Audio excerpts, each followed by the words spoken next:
be honest and let's be realistic. We gotta be transparent. She has this vision and this goal to really inspire women, inspire our community in terms of going after your dreams, going after your goals. Just because you're good at what you do, guess what? Somebody tomorrow will be great at what you do. When I first came into the class, I really wasn't sure what to expect, but as I've been sitting here, I've been learning like a lot of things from a lot of the women that are in the room. Your how. A goal is a dream with a deadline. I want you to write down your personal goals. Everybody had goals, but they did have a deadline. And just because you don't meet it at that deadline does not mean that it's still not a goal. It might mean you're trying to get that goal and it's not the right timing.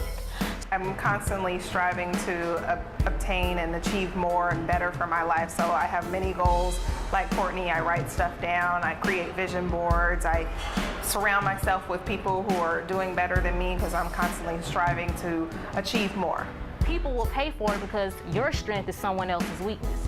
I had personal goals, yeah, but she definitely helped with organizing them. So instead of one big cloud of mess, she helped me with the worksheets and, you know, the calls and checks and, hey, what are you doing? And yeah, so she was definitely helpful in that regard.